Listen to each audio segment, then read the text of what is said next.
জানিয়ে দেব বাংলাদেশের রাজনৈতিক অঙ্গনের এইমাত্র হাতে পাওয়া সর্বশেষ গুরুত্বপূর্ণ সংবাদ। শুরুতেই শিরোনাম। সমাবেশের ঘোষণা দিল বিএনপি, থাকছে বিস্তারিত প্রতিবেদনে। আরও জানিয়ে দেব নির্বাচন বর্জন করলে বহিষ্কার আদেশ প্রত্যাহার করবে বিএনপি, বললেন রুহুল কবির রিজভী, থাকছে বিস্তারিত প্রতিবেদনে। এরপর জানিয়ে দেব বিএনপি ও তারেক আতঙ্কে ওবায়দুল কাদেরের ঘুম ভেঙে যায়, বললেন সালাম, থাকছে বিস্তারিত প্রতিবেদনে।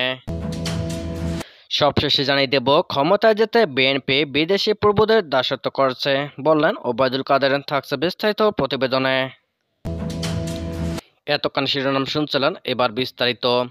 আন্তর্জাতিক শ্রমিক দিবস মে দিবস উপলক্ষে রাজধানীতে শ্রমিক সমাবেশের ঘোষণা দিয়েছে বিএনপি। আগামী 1 মে বুধবার নয়াপল্টনে বিএনপির কেন্দ্রীয় কার্যালয়ের সামনে জাতীয়তাবাদী শ্রমিক দলের উদ্যোগে এই সমাবেশ অনুষ্ঠিত হবে। শনিবার 27 এপ্রিল বিএনপির মিডিয়া সেলের সদস্য সাইরুল কবির খান এক বার্তায় এই তথ্য জানান। তিনি জানান, আগামী 1 মে শ্রমিক সমাবেশে বিএনপি মহাসচিব মির্জা ফখরুল ইসলাম আলমগীর প্রধান অতিথি হিসেবে বক্তব্য রাখবেন। এর আগে গত 26 এপ্রিল শুক্রবার বিএনপি চেয়ারপারসন বেগম খালেদা জিয়া ঢাকা মহানগর দক্ষিণ বিএনপির যুগ্ম আহ্বায়ক নবী উল্লাহ নবী সহ নেতাকর্মীদের মুক্তির দাবিতে সমাবেশের ঘোষণা দিয়েছিল দলটি। পরে তীব্র দাবদাহের কারণে সমাবেশ স্থগিত হয়েছে।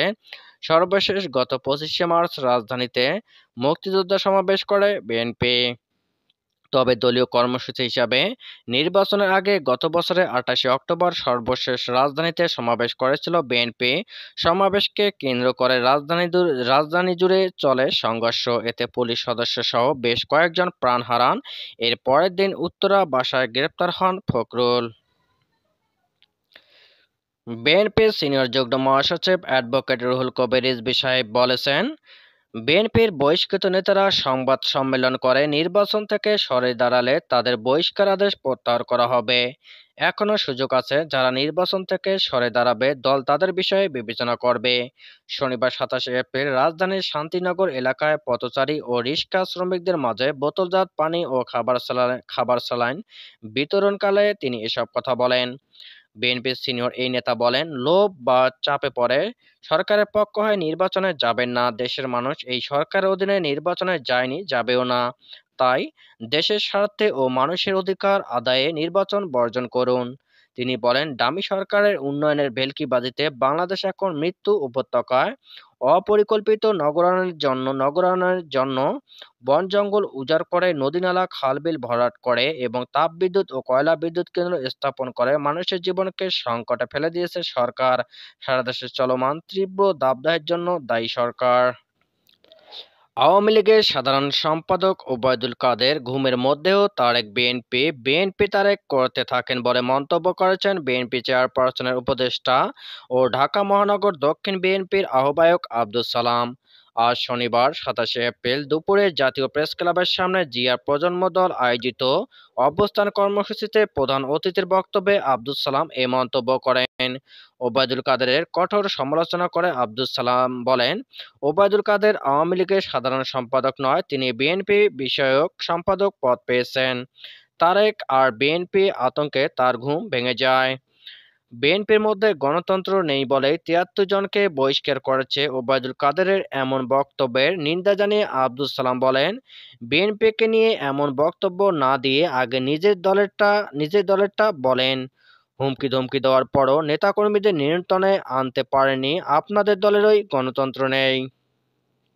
ওবায়দুল কাদেরকে উদ্দেশ্য করে আব্দুস সালাম বলেন, আপনারা নির্বাচনে আসার কথা বলেন, বিএনপি নির্বাচনে গিয়ে কি করবে? নির্বাচিত হলে ক্ষমতায় বসতে পারে না, চেয়ারে বসতে গেলে বরাদ্দ দেন না, নানা প্রতিবন্ধকতা রয়েছে। আপনারা তো জাতীয় নির্বাচন খেয়ে ফেলেছেন, স্থানীয় নির্বাচন দিয়ে কি করবেন? আগে নির্বাচন হবে নির্দলীয় নিরপেক্ষ সরকারের অধীনে, সে নির্বাচনে অংশ নেবে বিএনপি ও জনগণ। বিএনপি নির্বাচনে ভয় পায় না জানিয়ে আব্দুল সালাম আরও বলেন, নিরপেক্ষ একটা সরকার আসুক, প্রধানমন্ত্রীকে গদি থেকে নামান, এরপর রাস্তায় এসে দেখেন একজন রিকশাওয়ালা ভোট দেয় কিনা। সাজানো নির্বাচন বন্ধ করুন। নির্বাচন কমিশন দায়িত্ব নেওয়ার পর কত শত কোটি টাকা অবৈধ নির্বাচনে খরচ করেছেন তার হিসাব দিতে হবে।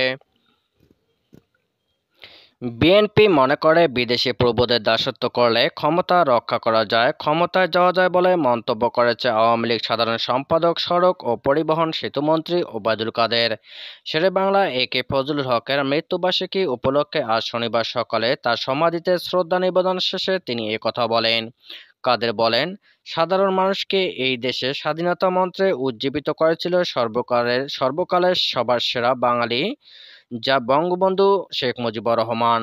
শেরে বাংলাকে গ্রাম বাংলার কৃষকেরা কোনোদিন ভুলতে পারবে না, তিনি চিরদিন তাদের মাঝে স্মরণীয় হয়ে থাকবেন। প্রজাস্বত্ব আইন এবং ঋণ সালিসি বোর্ড গঠন করে তিনি সুদখোর মহাজনদের নিপীড়ন অত্যাচার থেকে বাংলার কৃষককুলকে রক্ষা করেছেন, সেজন্য তিনি এখনো স্মরণীয় হয়ে আছেন। তিনি বলেন, আজকের দিনে আমাদের যে প্রত্যয় অঙ্গীকার সেটা হচ্ছে, যে স্বপ্ন দেখেছিলেন বঙ্গবন্ধু হোসেন শহীদ সোহরাওয়ার্দী, মওলানা ভাসানী, শেরে বাংলা এ.কে ফজলুল হক অসাম্প্রদায়িক বাংলাদেশ গঠন করবেন। আজকে আমরা বঙ্গবন্ধু কন্যা শেখ হাসিনার নেতৃত্বে লড়ে যাচ্ছি অসাম্প্রদায়িক মানবিক বাংলাদেশ গড়ে তুলতে। সেটা শেরে-বাংলা এ.কে ফজলুল হকের স্বপ্ন এবং সেটা আজ আমাদের অঙ্গীকার।